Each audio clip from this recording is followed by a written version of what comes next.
Hello दोस्तों, स्वागत है आपका हमारे चैनल सक्सेस विथ मी में। आइए आज हम लोग इसके आगे देखते हैं। अभी तक हम लोगों ने 22 अनुच्छेद देख चुके हैं। अनुच्छेद 22 तक हम लोग देख चुके हैं। अब आते हैं 23-24। 23-24 में है आपका शोषण के विरुद्ध अधिकार। इसमें देखिए अनुच्छेद 23 फर्स्ट में क्या है, इसके दो भाग हैं 23 के। पहला है मानव का दुर्व्यवहार और बेगार बलात्श्रम का प्रतिषेध तथा इस उपबंध का कोई भी उल्लंघन अपराध माना जाएगा और विधि के अनुसार दंडनीय होगा। अगर मानव के साथ दुर्व्यवहार करते हैं, बेगार करवाते हैं, बलात्श्रम करवाते हैं तो इसका मतलब अगर इतना करवाएंगे तो आपको दंडित किया जा सकता है। इस प्रतिषेध है इस अनुच्छेद के तहत। अनुच्छेद 23(2) में देखिए क्या है कि राज्य को सार्वजनिक प्रयोजनों हेतु अनिवार्य सेवा अधिरोपित करने की मनाही नहीं की जा सकती। ऐसी सेवा अधिरोपित करने में राज्य केवल धर्म, मूल, वंश, जाति या वर्ग के आधार पर विभेद नहीं करेगा।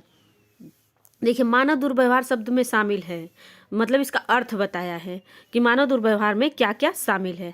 देखिए दोस्तों, अगर आपको हमारा वीडियो अच्छा लग रहा है तो हमारे वीडियो को लाइक करें, हमारे चैनल को सब्सक्राइब करें और कमेंट में ज़रूर बताएं कि आपको हमारा वीडियो कैसा लगा है। चलिए आइए देखते हैं मानव दुर्व्यवहार का अर्थ इसमें क्या दिया है। पुरुष, महिला एवं बच्चों की वस्तु के समान खरीद बिक्री, मतलब अगर महिला हो चाहे पुरुष हो चाहे सामान के समान उनकी खरीद बिक्री न हो। वस्तु के मतलब जो जैसे वस्तु खरीदा जाता है उस हिसाब से अब महिलाओं इंसान को खरीदा बेचा जाने लगा तो भी अपराध मानव दुर्व्यवहार में वो भी आएगा। महिलाओं और बच्चों का अनैतिक दुर्व्यापार, इसमें वेश्यावृत्ति भी शामिल है, ये भी आपका मानव दुर्व्यवहार के अंतर्गत शामिल है। नेक्स्ट चलिए देखते हैं देवदासी व दास, ये भी जो है मानव दुर्व्यवहार के अंतर्गत आएगा। अब देखिए संसद अनुच्छेद 35 में प्राप्त शक्ति द्वारा मानव दुर्व्यापार और बंधुआ मजदूरी के लिए दंड की व्यवस्था हेतु दो कानून बनाए गए हैं जो इस प्रकार है। ये अनुच्छेद 35 के अनुसार संसद ने बनाया है। पहला है अनैतिक दुर्व्यवहार निवारण अधिनियम 1956 और बंधुआ मजदूरी प्रणाली उन्मूलन अधिनियम 1976। ये दो जो है 35 के अधीन मानव दुर्व्यवहार से संबंधित दंड की व्यवस्था है तो ये दो बनाए गए हैं। एक 1956 में बना और एक 1976 में बना है। चलिए अनुच्छेद 24 देखिए क्या है, कारखानों आदि के नियोजन पर प्रतिबंध। इसमें देखिए क्या क्या है, 14 वर्ष से कम आयु के किसी बच्चे को किसी कारखाने या खान में काम करने के लिए नियोजित नहीं किया जाएगा या किसी अन्य परिसंकट में नियोजन में नहीं लाया जाएगा।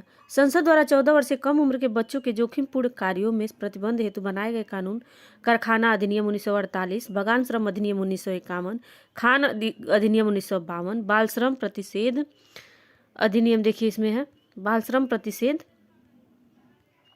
एवं नियमन अधिनियम 1986 देखिए, और बाल श्रम निषेध एवं नियमन संशोधन अधिनियम 2016 आदि है।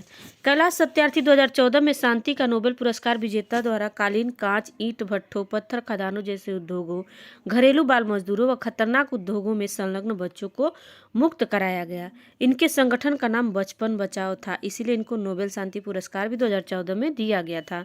नेक्स्ट देखिए, अब आते हैं 25 से 28 तक। इसमें है धर्म की स्वतंत्रता का अधिकार है। देखिए धर्म के अनुच्छेद 25 के अंतर्गत भी दो भाग है, पहला 25(1) और 25(2). अगर क्वेश्चन आता है कि धर्म की स्वतंत्रता का अधिकार किस अनुच्छेद में है तो आप बताएंगे 25 में, अनुच्छेद 25 में। अब देखिए 25(1) में क्या है, सभी व्यक्तियों को अंतःकरण की स्वतंत्रता का और धर्म के अबाध रूप से मानने, आचरण करने और प्रचार करने का समान हक होगा। मतलब किसी व्यक्ति को बाधित नहीं करना है कि आपको यही धर्म मानना है, आपको इसी धर्म को का आचरण करना है, इसी का प्रचार करना नहीं। वह स्वतंत्र है, जो चाहे जिस धर्म में चाहे वो धर्म को मान सकता है, उसको अपने व्यवहार में अपना सकता है, प्रचार प्रसार कर सकता है, वो इस मामले में स्वतंत्र है। 25(2) में देखिए इसके अंतर्गत दो युक्तियुक्त निर्बंधन बताए गए हैं। देखिए 25(2) के मुख्य स्पष्टीकरण यहाँ है। पहला देखिए सिखों को कृपाण धारण करने का अधिकार। क्वेश्चन में अगर पूछ जाता है कि सिखों को कृपाण धारण करने का अधिकार किस अनुच्छेद में है तो आएगा आपका 25(2) में है, न कि 25(1) या 25 में। हिंदू शब्द हाँ, लेकिन अगर ऑप्शन में केवल यही हो कि सिखों को कृपाण धारण, उसमें 25(1) 25(2) ना हो और केवल 25 हो तो 25 ही सही होगा, इसको भी ध्यान रखिएगा। दूसरा है हिंदू शब्द में जैन, सिख, बौद्ध सम्मिलित हैं, मतलब हिंदू में आपका जैन भी आ जाएंगे, सिख भी आ जाएंगे और बौद्ध भी आ जाएंगे। हिंदू तो है ही, हिंदू में ये तीनों सम्मिलित होते हैं, इनका अलग अलग नहीं होता है। तो अब देखिए इनका अलग अलग धर्म नहीं होगा, हिंदू शब्द में जैन, सिख, बौद्ध तीनों इसमें शामिल हो जाते हैं। चलिए देखते हैं। उसके बाद से देखिए, फादर स्टेनिस्लास बनाम मध्य प्रदेश राज्य 1977 केस में प्रश्न उठाया गया कि क्या धर्म के प्रसार के अंतर्गत धर्मांतरण समाहित है। इसी संदर्भ में सर्वोच्च न्यायालय द्वारा निर्णय दिया गया है कि अनुच्छेद 25 के तहत धर्मांतरण करवाने का अधिकार मूल अधिकार नहीं है। हालांकि कोई भी व्यक्ति स्वेच्छा से धर्मांतरित होना चाहे तो वह हो सकता है, लेकिन जबरदस्ती नहीं करवाया जा सकता। अगर वह स्वतंत्र है, अगर वो चाहे कि हमको कोई और धर्म अपनाना है तो वह अपना सकता है। नेक्स्ट देखिए, अनुच्छेद 26 धार्मिक कार्यों के प्रबंध की स्वतंत्रता। इसमें देखिए, लोक व्यवस्था, सदाचार, स्वास्थ्य के अधीन रहते हुए जो है धार्मिक कार्यों के प्रबंध की स्वतंत्रता दी गई है। इसमें देखिए 26 क में क्या है, धार्मिक कार्यों के प्रयोजन के लिए संस्थाओं की स्थापना और पोषण करने का अधिकार। ख में है अपने धर्म विषयक कार्यों को प्रबंध करने का अधिकार। ग में है जंगम व स्थावर संपत्ति के अर्जन और स्वामित्व का अधिकार। ऐसी संपत्ति का विधिनुसार प्रशासन करने का अधिकार, ये घ में है। देखिए इसके 4 है, क ख ग घ, इसमें ये बताया गया है। नेक्स्ट देखिए, एसपी मित्तल बनाम भारत संघ 1982 मामले में सर्वोच्च न्यायालय ने अनुच्छेद 26 में उल्लिखित धार्मिक संस्थाओं के संदर्भ में कहा कि यह एक तथ्यात्मक विषय है और सिविल न्यायालय निम्नलिखित 3 आधारों पर किसी संगठन को धार्मिक समुदाय मान सकता है। ऐसे व्यक्तियों का, देखिए पहले में क्या है, ऐसे व्यक्तियों का समूह जिनका विश्वास किसी आध्यात्मिक विकास से जुड़ी हुई है या सामान्य जीवन पद्धति में हो, तब। दूसरा देखिए, साथ ही उस समूह का एक सांगठनिक ढांचा भी होना चाहिए। तीसरा देखिए, समूह का एक विशिष्ट नाम भी होना चाहिए। देखिए धार्मिक संस्थाओं के बारे में ये इस केस के तहत इसको बताया गया है। क्या है, एसपी मित्तल बनाम भारत संघ द्वारा। चलिए नेक्स्ट देखते हैं। नेक्स्ट आइए, अब आते हैं 26 खत्म हो गया, अब 27 में देखते हैं। अनुच्छेद 27 में क्या क्या है। अनुच्छेद 27 में किसी विशिष्ट धर्म की अभिवृद्धि के लिए करों के संदाय के बारे में स्वतंत्रता है। इसमें किसी भी व्यक्ति को ऐसे करों के भुगतान करने के लिए बाध्य नहीं किया जाएगा जिनके आगम किसी धर्म विशेष की उन्नति के लिए व्यय किए जाते हों, तो उसके लिए बाध्य नहीं करना है। अनुच्छेद 27 कर टैक्स लगाने का निषेध करता है, शुल्क जिसे फी लगाने का नहीं है। नेक्स्ट देखिए, राज्य किसी धर्म विशेष की उन्नति के लिए राजकीय धन का प्रयोग नहीं करेगा, किंतु यदि राज्य विभिन्न धर्मों को समान महत्व देते हुए धन खर्च करता है तो अनुच्छेद 27 का उल्लंघन नहीं माना जाएगा, अगर समान महत्व देते हैं तो। अनुच्छेद 28 देखिए, अनुच्छेद 28 में है कुछ शिक्षा संस्थाओं में धार्मिक शिक्षा या धार्मिक उपासना में उपस्थित होने के बारे में स्वतंत्रता है। 28(1) में देखिए क्या है, राज्य निधि से पूर्णतः पोषित किसी शिक्षा संस्था में कोई धार्मिक शिक्षा नहीं दी जाएगी। अगर कोई राज्य निधि से पूर्णतः मतलब पोषित हो रहा है, राज्य से मतलब राज्य के व्यय पे, तो वह जो है कोई धार्मिक शिक्षा नहीं दे सकेगा। 28(1) में है। 28(2) में देखिए क्या है कि 28(2) के खंड 1 की कोई बात ऐसी शिक्षा संस्था पर लागू नहीं होगी। जैसे खंड 1 में कहा गया है आपका कि राज्य निधि से पूर्णतः पोषित किसी शिक्षा संस्था में कोई धार्मिक शिक्षा नहीं दी जाएगी, लेकिन इसमें यह है कि ऐसी कोई बात ऐसी जो है शिक्षा संस्था पर लागू नहीं होगी जिनका प्रशासन राज्य करता है। जैसे खंड 1 की कोई बात ऐसी शिक्षा संस्था पर लागू नहीं होगी जिनका प्रशासन राज्य करता है, परंतु जो किसी ऐसे विन्यास या न्यास के आधिपत्य में गठित हुई है जिनके अनुसार उस शिक्षा संस्था में धार्मिक शिक्षा देना आवश्यक है। अगर किसी विन्यास या न्यास के आधिपत्य में गठित हो कि उसमें पहले ही कहा गया है कि उसमें धार्मिक शिक्षा देना आवश्यक है, तो उसमें जो है राज्य हस्तक्षेप नहीं करेगी।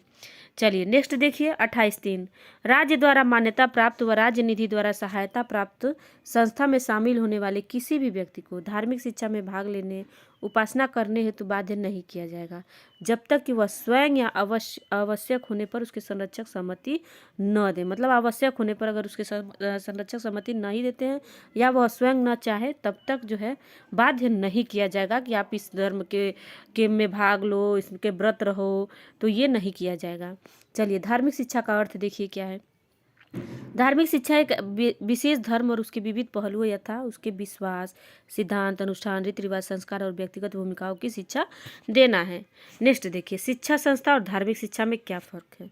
दूसरा, राज्य द्वारा पूर्णतः वित्त पोषित तो धार्मिक शिक्षा नहीं दिया जाएगा। राज्य द्वारा आर्थिक सहायता प्राप्त है, हाँ, लेकिन बाध्य करके नहीं दिया जाएगा, लेकिन बाध्य नहीं किया जाएगा। बस केवल आर्थिक सहायता देता है, पूर्णतः वित्त पोषित राज्य का नहीं है।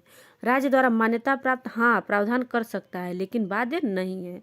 अन्य न तो पूर्ण राज्य द्वारा पोषित या अन्य सुविधाओं बाध्य कर सकता है। मतलब उसमें राज्य का बिल्कुल हस्तक्षेप ही नहीं है, तो बाध्य धार्मिक शिक्षा में कर सकते हैं। तो आइए देखते हैं भारतीय धर्मनिरपेक्षता फ्रांस के लिए प्रेरणा कैसे बनी। आइए देखिए, फ्रांस जैसे यूरोपीय देश धर्मनिरपेक्षता और राज्य के धर्म के बीच उस मध्यम मार्ग को पाने के लिए संघर्षरत रहे हैं, जो राष्ट्रीय और धार्मिक पहचान को समन्वित करे और जहां जातीय और धार्मिक अल्पसंख्यक समूह राज्य व्यवस्थाओं के भीतर सह अस्तित्व में रह रहे हैं। अब देखिए नेक्स्ट है रह सके। फ्रांस में इस संघर्ष को इस्लामी कपड़ों, कोसेर या हलाल भोजन, देखिए कोसेर या हलाल भोजन ये इस्लामिक कपड़े हैं, और बुर्के पर प्रतिबंध के रूप में देखा जा सकता है। जो फ्रांस में इस संघर्ष को इस्लामी कपड़ों, कोसेर या हलाल भोजन और बुर्के पर प्रतिबंध के रूप में देखा जा सकता है कि धर्म में किस प्रकार का हस्तक्षेप है। भारत के अनुभव फ्रांस में प्रचलित धर्मनिरपेक्षता के कठोर रूप को एक प्रेरणा प्रदान कर सकते हैं। आइए देखते हैं। पंथनिरपेक्ष शब्द 1976 के 42वें संविधान संशोधन अधिनियम द्वारा संविधान की प्रस्तावना में जोड़ा गया था, लेकिन यह पहले से ही भारतीय सांस्कृतिक लोकाचार में निहित रहा है। आइए देखते हैं। धर्मनिरपेक्षता का भारतीय दर्शन सर्वधर्म समभाव पर आधारित है। भारत में राज्य सभी धर्मों से एक सैद्धांतिक दूरी बनाए रखता है और आवश्यकता अनुसार जैसे सबरीमाला और ट्रिपल तलाक मामले में हस्तक्षेप करता है। जैसे सबरीमाला का केस ये था कि इसमें केवल पुरुष ही जाते थे इस मंदिर में, महिलाएं वर्जित थी महिलाओं का प्रवेश, तो उसमें भी सुप्रीम कोर्ट ने कदम उठाया, अब महिलाएं भी जा सकती हैं, और ट्रिपल तलाक मामले भी जो अब खत्म हो चुका है। फ्रांस और भारत दोनों में धर्मनिरपेक्षता को अपनी राष्ट्रीय पहचान के साथ संविधानों में भी स्थान प्राप्त है, लेकिन जहां फ्रांसीसी अल्पसंख्यक स्वयं को ये जो एलाइसिएट है धर्मनिरपेक्षता के निशाने पर देखते हैं, वहीं भारतीय अल्पसंख्यक धर्मनिरपेक्षता को अपनी सर्वश्रेष्ठ सुरक्षा के रूप में देखते हैं और जो भेदभाव और भय आशंकाओं से उनकी रक्षा करता है। भारत में राज्य और धर्म दोनों ही विधायी रूप से निर्धारित और न्यायिक रूप से स्थापित मापदंडों के भीतर एक दूसरे के मामलों में परस्पर संवाद और सकारात्मक हस्तक्षेप कर सकते हैं। फ्रांस के राज्य प्रारूप में राज्य धार्मिक समुदायों द्वारा संचालित शैक्षणिक संस्थानों को कोई वित्तीय सहायता नहीं दे सकता। भारत में शैक्षणिक संस्थानों को राज्य से सहायता प्राप्त हो सकती है। फ्रांस में राज्य धर्म को निजी मामले तक सीमित रखने का प्रयास करता है, जहां धार्मिक प्रतीकों को सार्वजनिक रूप से प्रदर्शित नहीं किया जा सकता है, जबकि भारत में विभिन्न समुदायों को विशेष अधिकार प्रदान किए जाते हैं। जैसे मुसलमानों के अपने व्यक्तिगत कानून है, सिखों को कृपाण रखने की अनुमति है। हम भारतीय धर्मनिरपेक्षता के सकारात्मक प्रभाव की पुष्टि इस तथ्य से कर सकते हैं कि पश्चिम की तुलना में भारत में बहुत कम लोग कट्टरपंथ की चपेट में आए और इस्लामिक स्टेट में शामिल होने लगे। फ्रांस में प्रचलित धर्मनिरपेक्षता की अवधारणा की जड़ें धार्मिक युद्धों और असंतोष में है, लेकिन भारतीय धर्मनिरपेक्षता का विकास सापेक्षिक सद्भावना और महान सभ्यतागत एवं सांस्कृतिक पूर्ववृत्त की रोशनी में हुआ है।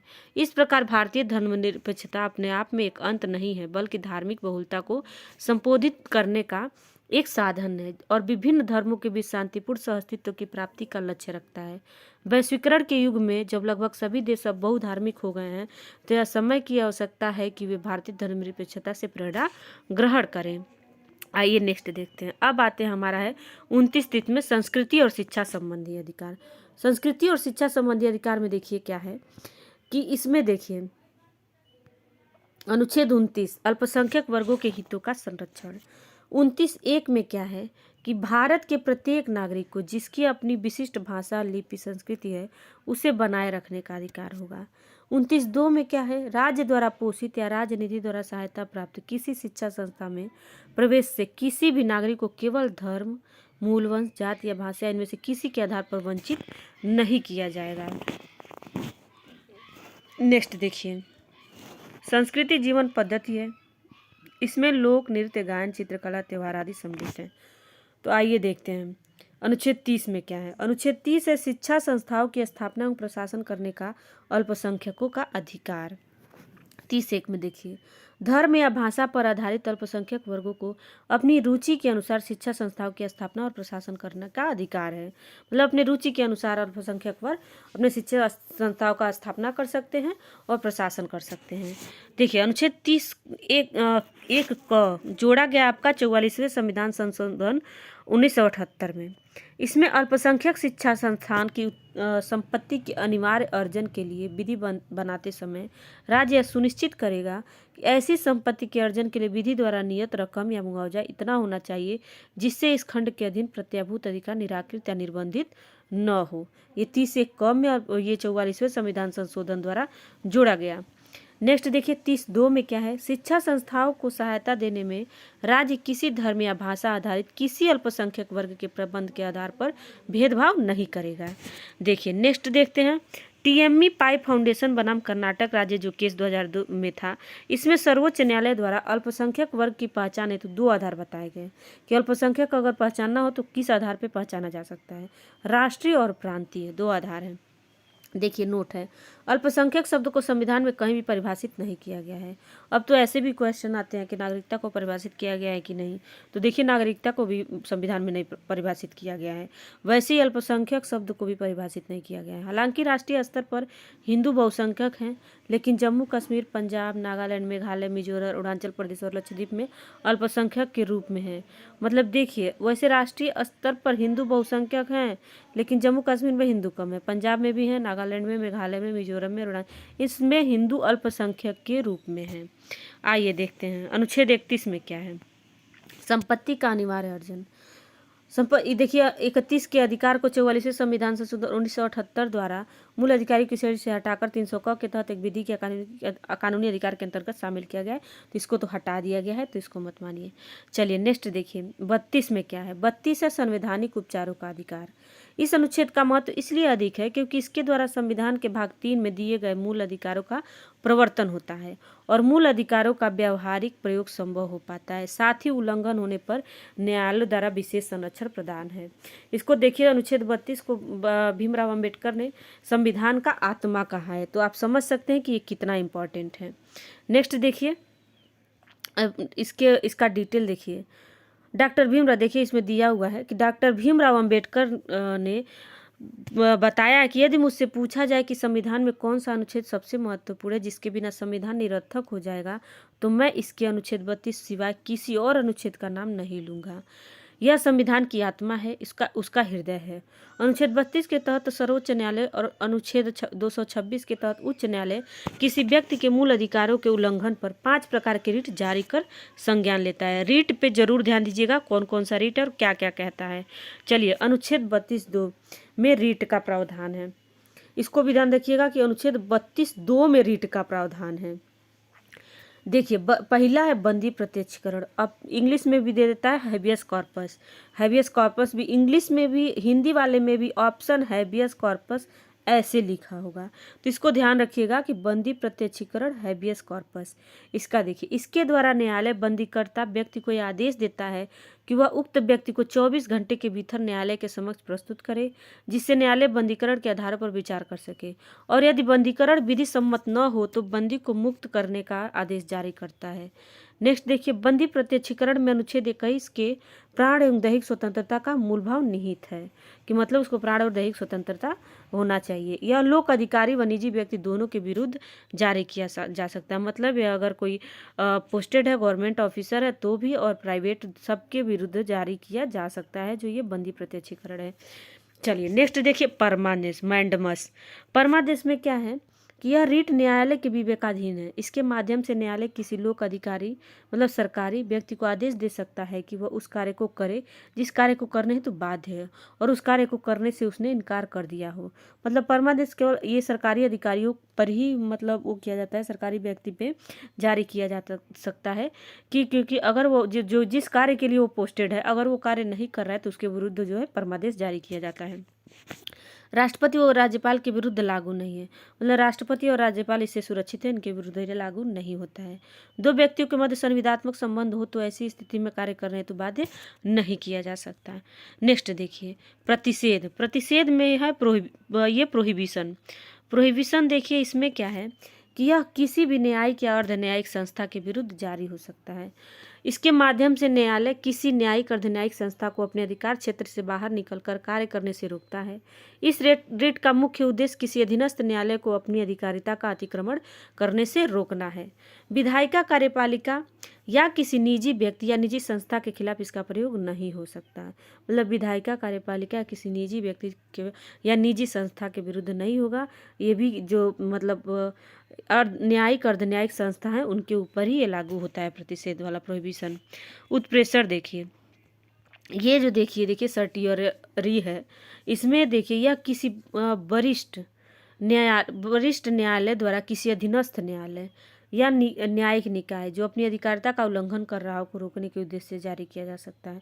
ये वरिष्ठ न्यायालय है, किसी अधीनस्थ न्यायालय, न्यायिक निकाय आदि के उद्देश्य से जारी किया जा सकता है।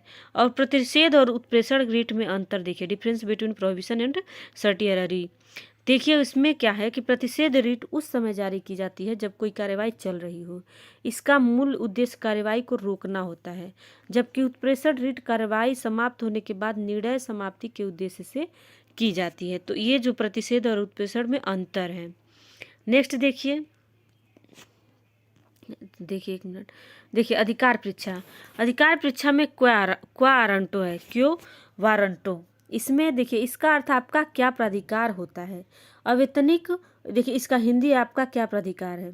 अवैतनिक रूप से किसी सार्वजनिक पद पर आसीन व्यक्ति के विरुद्ध जारी किया जाता है। रीट जारी करने के अधिकार के तहत दो शब्द प्रमुख हो जाते हैं। प्रथम लोकहितवादी, द्वितीय न्यायिक सक्रियता। देखिए लोकहितवादी जनहित याचिका, इसमें देखिए क्या होता है, जनहित याचिका या लोकहितवादी क्या है, PIL। यह एक ऐसी याचिका है जिसके माध्यम से कोई अन्य व्यक्ति या संस्था पीड़ित की ओर से न्यायालय के समक्ष प्रश्न उठाता है। जनहित याचिका की इस प्रणाली ने भारत में पूर्व प्रचलित लोकस स्टैंडी, केवल प्रभावित व्यक्ति न्याय पाने के अधिकार हेतु अपील कर सकता है। इसको जो है इसका देखिए इसका लोकस स्टैंडी मतलब पूर्व प्रचलित का अर्थ इसमें बताया है कि केवल प्रभावित व्यक्ति न्याय पाने के अधिकार हेतु अपील कर सकता है। इसको जो है भारत में पूर्व प्रचलित को बदल दिया। अब स्वतः संज्ञान के माध्यम से भी न्यायालय द्वारा मीडिया रिपोर्टों, सोशल साइट आदि को आधार बनाकर कार्यवाही की जा सकती है। नेक्स्ट देखिए न्यायिक सक्रियता। जब न्यायपालिका अपने परंपरागत न्यायिक भूमिका का अतिक्रमण कर विधायिका और कार्यपालिका के कार्यों में दखल देती है, इसका न्यायिक सक्रियता का अर्थ है। नोट देखिए, भारत में न्यायाधीश PN भगवती को जनहित याचिका का जनक माना जाता है और जनहित याचिका जो है अमेरिका से लिया गया है, इसको भी ध्यान रखिएगा। नेक्स्ट देखिए, जनहित याचिका अमेरिका से लिया गया है, तो इसको ध्यान रखिएगा। और ये न्यायाधीश PN भगवती को जनहित याचिका का जनक माना जाता है भारत में। अब देखिए उच्चतम न्यायालय और उच्च न्यायालय के रीट में अंतर क्या है। पहला देखिए कि यह है अनुच्छेद 32 के तहत सुप्रीम कोर्ट जारी करता है और जो है अनुच्छेद 226 के तहत हाई कोर्ट। ये जो है अनुच्छेद का अंतर पहले देखिए, दोनों को रीट लागू करने का अलग अलग अनुच्छेद में प्रावधान है। 5 प्रकार की रीट जारी करता है, केवल मूल अधिकारों का उल्लंघन पर ही सुप्रीम कोर्ट जारी करता है, लेकिन यह भी 5 प्रकार का रीट जारी करता है। यह मूल अधिकारों के साथ साथ अन्य मामलों में भी जो है उच्च न्यायालय, हाई कोर्ट जारी कर सकता है। रीट के मामले में उच्चतम न्यायालय से ज़्यादा अधिकार उच्च न्यायालय को है। कभी कभी क्वेश्चन ये भी कथन कारण में बन जाता है कि क्या उच्च न्यायालय से कम अधिकार उच्चतम न्यायालय को है रीट के मामले में। तो हाँ, तो ये सही है कि उच्च न्यायालय को ज़्यादा अधिकार है रीट के मामले में। चलिए नेक्स्ट देखते हैं। नेक्स्ट है आपका यदि मांग उचित हो। देखिए उच्चतम न्यायालय के लिए यदि मांग उचित हो तो उच्चतम न्यायालय रीट जारी करने हेतु बाध्य है। यह बाध्य नहीं है, जैसे हाई कोर्ट है ये बाध्य नहीं है, अन्य कोई उपाय या उपचार सुझा सकता है। अगर वो किसी और अन्य तरीके से भी जाया जा सकता है, मतलब सुलझ सकता है मामला, तो कर सकता है। ये बाध्य नहीं है, लेकिन ये बाध्य है। देखिए इसके बाद से उच्चतम न्यायालय उच्च न्यायालय के विरुद्ध उत्प्रेषण रीट जारी कर सकता है। मतलब ये है कि सुप्रीम कोर्ट हाई कोर्ट के विरुद्ध रीट जारी कर सकता है, लेकिन हाई कोर्ट सुप्रीम कोर्ट के विरुद्ध नहीं जारी कर सकता है। तो ये बाप बेटे वाला है कि अब बेटा थोड़ी ना बाप के विरुद्ध केस कर देगा या फिर जो भी।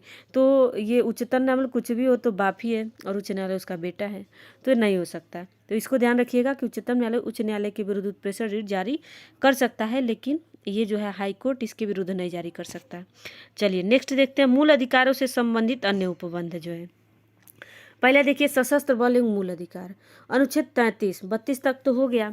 अनुच्छेद 33 संसद को यह शक्ति प्रदान करता है कि वह सशस्त्र बलों, खुफिया एजेंसियों, अन्य के मूल अधिकारों पर युक्त प्रतिबंध लगा सके। इसका मुख्य उद्देश्य उनको समुचित कार्य करना और अनुशासन बनाए रखना है।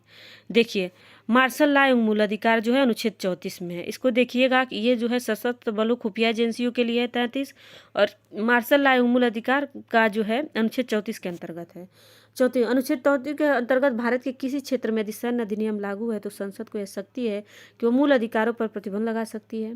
यह संसद को इस बात की शक्ति भी देता है कि किसी भी सरकारी कर्मचारी को या अन्य व्यक्ति को उसके द्वारा किए जाने वाले कार्य की व्यवस्था को बरकरार रखे या पुनर्निर्मित करे। देखिए ये देखिए मूल अधिकारों पर प्रतिबंध लगा सकती है, संसद को यह शक्ति है। पूछ सकता है संसद को किस अनुच्छेद के तहत यह शक्ति है कि मूल अधिकारों पर प्रतिबंध लगाए, तो वह अनुच्छेद 34। नेक्स्ट देखिए अनुच्छेद 35 में क्या है। इसके तहत संसद को केवल कुछ विशेष मूल अधिकार प्रभावी बनाने के लिए कानून बनाने की शक्ति प्राप्त है, किंतु वह अधिकार राज्य विधानमंडल को प्राप्त नहीं है। संसद को तो है लेकिन राज्य विधानमंडल को नहीं है। इस व्यवस्था के अंतर्गत अनुच्छेद 16(3), 32(3) और 33 और अनुच्छेद 34 से संबंधित मामलों पर संसद को कानून बनाने का अधिकार है। मतलब इन अनुच्छेदों के तहत ही कानून बना सकता है। अनुच्छेद 35 के अंतर्गत ये कहा गया है कि 16(3), 32(3), 33(3), 33 है केवल, और अनुच्छेद 34 से संबंधित। तो चलिए अब मूल अधिकार यहाँ खत्म होता है। अब इसके आगे हम लोग देखेंगे नीति निर्देशक तत्व। ठीक है, अगर आपको हमारा वीडियो अच्छा लगा है तो हमारे वीडियो को लाइक करें, हमारे चैनल को सब्सक्राइब करें और कमेंट में ज़रूर बताएं कि आपको हमारा वीडियो कैसा लगा है। Thank you so much. धन्यवाद।